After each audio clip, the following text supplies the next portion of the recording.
Guys, welcome back to the channel. This is Atlacatl, and we're bringing you guys back another Steel Division 2 video.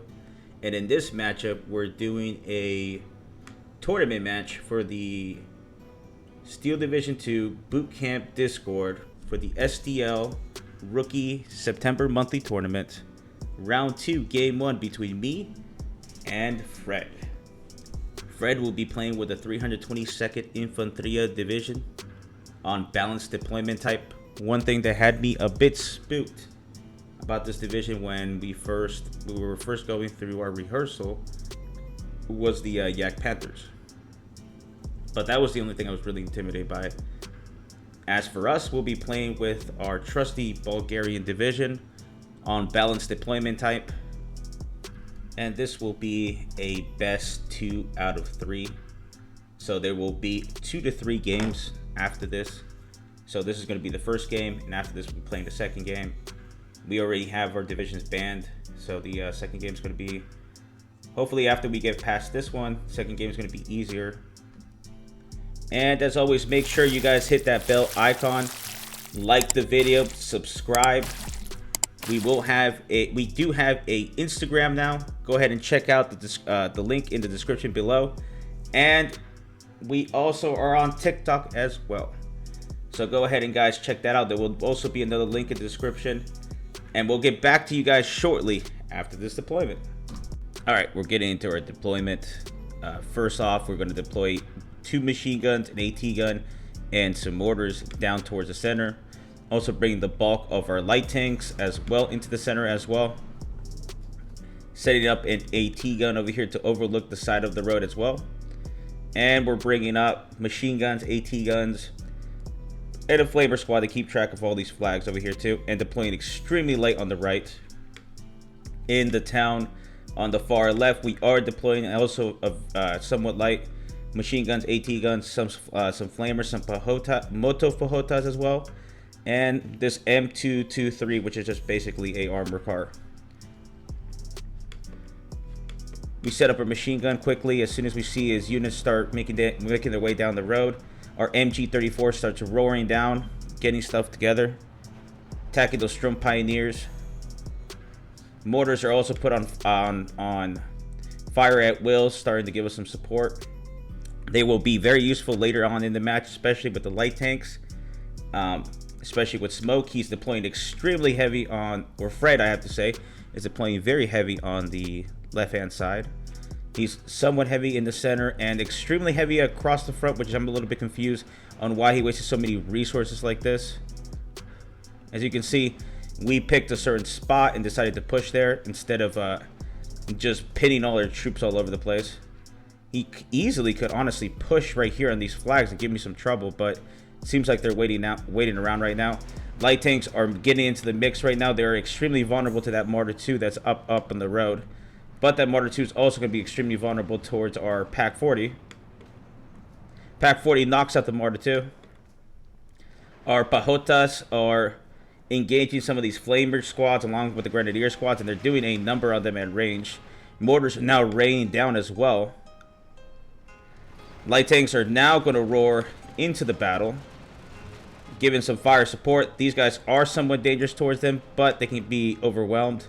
This command light tank is moving a little too close to the action. It's a little dangerous considering the fact that there's some guys right there. Moto pahotas are engaging some grenadiers. They are getting pinned down. We are able to hold the front. This Pack 38 is also firing, knocks out that Panzerjäger 38R. And these light tanks are just going to push forward. The objective right now is to capture as much ground as possible and make a breakthrough. And once again, I have to point this out. It's just the amount of units that Fred has just scattered around here, just doing nothing, while there is a pretty determined push going on towards the town. He is bringing some reinforcements with this HS-129, which is going to try to fire on these light tanks, but decides to disengage for some reason.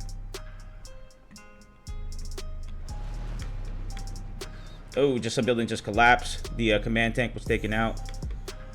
More pahotas are being brought into the town. We're trying to get a grip of this bridge which is the main objective. We can cut this off. That the reinforcement, the only reinforcement is going to be able to pour through is going to be through this river, and they're going to have to cross the river on foot, which is going to make it a pain in the ass for Fred. But that is the objective we're going for. And as you guys can see, still no movement across the front. Panzer T-38s are still roaring through. There's not much to stop them. There is 2 Marder 2s being brought up, which are going to be dangerous towards those guys. They don't have the best guns and armor, and they're very vulnerable. They're only good when they're used in mass like this. And at the moment right now, most of the town is captured. Game is still 12-12. Still anybody's game. He can still counterattack and take the town back. But the position is looking a little bit difficult for Fred. More motopahotas are being brought up, so we're going to reinforce the city part of this side. There's only two grenadier squads within the town, and they're being both shelled by mortars. Motopahotas are being ambushed by the Marder 2, but able to at least disembark before engaging the Panzer Grenadiers at up close. Poor guy got shot right there. That truck is just going to keep going. Look at that action. Oh, gets knocked out. Were they so able to survive? No, they weren't. Bad play, Atlacatl. But we're still able to overwhelm the Panzer Grenadiers, and the town falls to us, which gives us an advantage of 15-9. Once again, no movement on this side here. We are extremely weak on this side. We could probably stop a push here, but anything on this open space might be... I guess he might be able to make a decent push. I'm surprised he's actually not moving up there or trying to press us, or at least try to redirect some reinforcements on this side. So at the moment, I could just keep pouring everything I got into these two sides here without much worry of anything coming towards this direction here. Motopahotas and pahotas, just feels kind of funny to say that, are now going to occupy these buildings to cut off the bridge. As I said before, that was my main objective as soon as the match started. Light tanks have taken an ass whooping right now and are falling back, since they're absolutely no match for anything that's really out right now. That Pack 40 is too dangerous, and the Marder 2s are just going to cut through them pretty easily. For deployment, we are bringing a T4, which is basically just a Panzer 4. Panzer 4 is also going to engage those mortars from range. At this range might be a little bit too dangerous, but I really got an alternative right now. I maybe should have put it like around here, where it could have used most of its range, instead of putting it up close like this, so it might be knocked out. One Marder 2 is knocked out, and a command squad just snuck in as close as they could to those pahotas. Oh, that Panzer 4 gets obliterated. Panzer Grenadiers are shooting at the pahotas that are in the town, but they're going to be completely overwhelmed. There's at least 4 squads worth of pahotas in there. And we're now probing all defenses. 2 squads just got obliterated trying to make a break for this. It was a bad move, but we are trying to pin most of his, trying to, what's the word I'm looking for? To, I guess, test out his defenses. Everything is still looking pretty good on the left-hand side. The right is the only side that's a little bit vulnerable right now, but there's no real movements. Pahotas are still, well, they're actually getting pretty banged up right now by the Pack 40. And the command squad seems that he senses that they are kind of weak, so he's coming after them with the Panzer Grenadier. Or Grenadier, excuse me. Another mortar is being brought up. Nothing too dangerous on the map that we can't deal with right now. I was a bit intimidated as soon as this match started, due to the fact that this deck does have Yak Panthers, and that was my main worry, since in my deck, at least on 101, is not going to be able to deal with it. And I would hate to have to deal with those Yak Panthers just as much as I have to deal with Tiger tanks and all those other heavier tanks as well. It just makes it a pain in the ass having to deal with them. But as long as we can gain as much ground as possible, set some AT guns and set some good positions, we should be able to deal with any armor threat.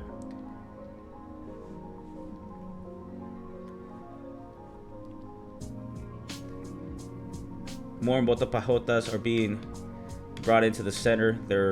They've at this point taken pretty much the entire town. Gave a 16-8 on deployment still on phase A. Panzer IV is now in the center. It's going to give us some good firepower, and it's going to keep that road completely clear until something heavy shows up.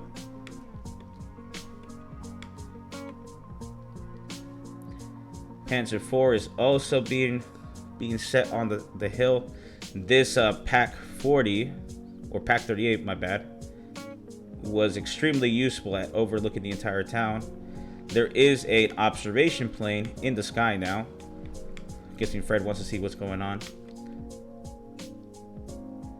And that IG-18 is going to be dangerous if it's played right. Panzer B3 is just going up blindly into the mix. It's going to get knocked out by that Panzer IV. No doubt about that. Our anti-aircraft defenses are working. Yep, gets completely destroyed. And the Nightmare has just shown up, which is the Yak Panther, which is the only real thing I was kind of intimidated of dealing with on this matchup, just because this thing has the potential to shred any type of armor I have in the deck. So we have to be extremely careful in how we deal with it.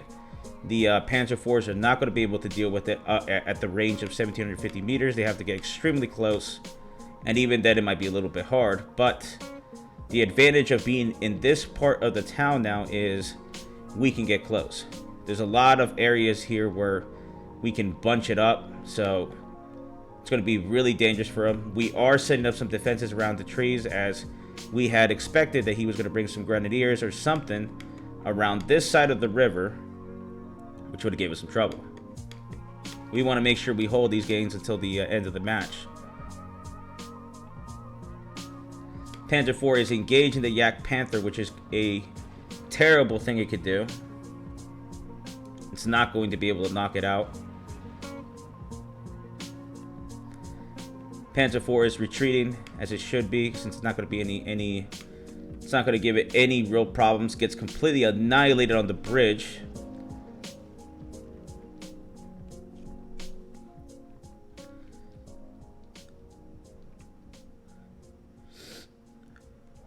More Motopahotas are coming in too. We're going to try to also press in different directions. One thing I've learned, at least in my time playing now, which is pretty brief too, is it's never just a good idea just to push in one area and continuously push. You also want to be able to, I guess you could say, adapt and completely change the end and flows of the game. So right now what I'm trying to do is pick a different spot, push, and force him to bring more reinforcements towards that specific area to keep these gains here safe. And so far the strategy is working pretty well. That Grenadier squad takes out one of my armored cars. Armored car is retreating, but we're slowly capturing the entire hilltop here. This Panzer IV might be a little bit too close to those Grenadier squad. That Grenadier squad, but it sees it first and attacks. Pahotas are trying to capture this flag. 16-18 with us in the advantage. Smoke is being brought up as well to try to stop that Yak Panther from completely massacring us. It has taken some damage, but not enough. Light tanks are going to engage it, which is also pretty hilarious. Their chances of knocking it out are completely pointless, but I did have a strategy dealing with that Yak Panther, which is, I don't know if it's unconventional or what, but mixing smoke with some of these Pahota Faust or Motopahota Faust was my strategy. Bring them out in phase B, and if I can get this thing in tight quarters, smoke it out and just completely obliterate it. Grenadiers are getting pressed right now by the Motopahotas and the Pahotas and the Pioneers inside the forest slash, I would say, town.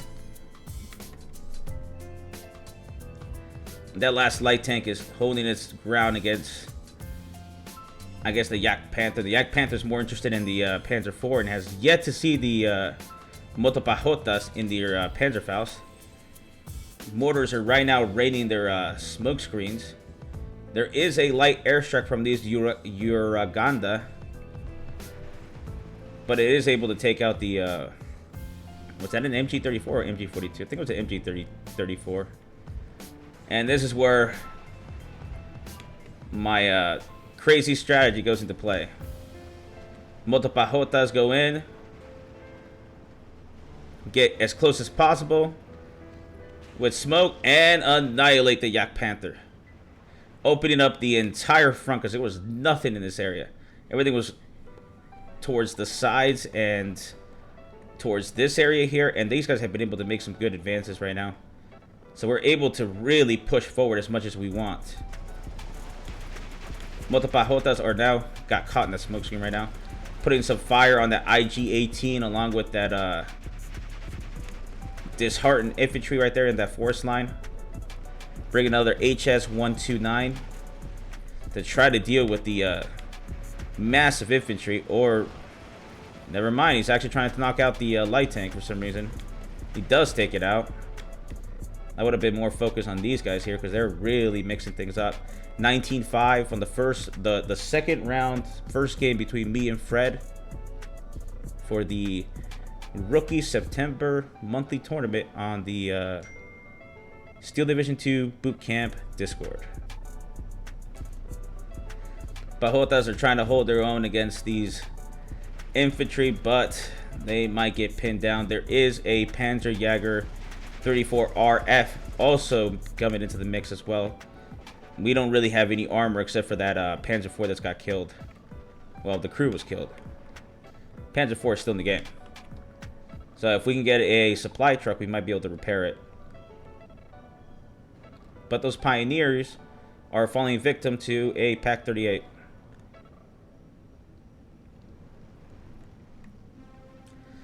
Motopahota going into the trees right now. They're too vulnerable on the side of the road, especially with that Panzer B2 just rolling its way down.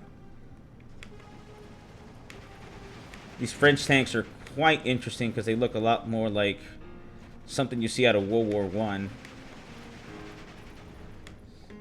18-6. Fred's been able to gain some ground, but the fight is all over the front now on almost 3 separate sectors now. That AT gun's just chilling there. Hasn't dismounted. It's not also being fired upon. More Motopahotas are making their way down the road. We know that there are AT guns and IG-18s there, but getting them as close to the front line is the most important thing right now. More Motopahotas are also making their way into this little forest line here. And the Motopahotas with the Panzerfaust are now engaging any infantry they see coming down the road, which is actually quite effective because they're stalling any reinforcements. Tries to hit us with one of these some of this rocket artillery from these screaming memes. Quickly detaches it and moves it, so there's no counter battery. But I really don't have much artillery. I do have this gun that I just brought up, this 220, but didn't really see the necessity since the match is about to be over in about 55 seconds. Motopahotas are being overwhelmed, but they're doing their intended role, which is just to hold them down until the end of the timer. Motopahotas here are able to clear this area out. And Motopahotas have also advanced despite the fact they've lost 4 trucks in pointless ambushes with an armored car back there.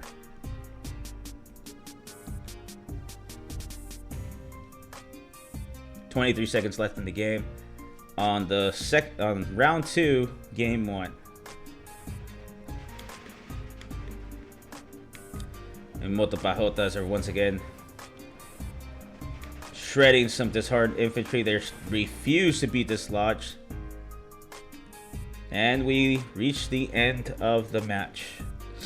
18-16 with us in the lead in a major victory. And this concludes the first game of 3, or best 2 out of 3. Kills were about the same. We did have a slight advantage, maybe about 400 kills or so.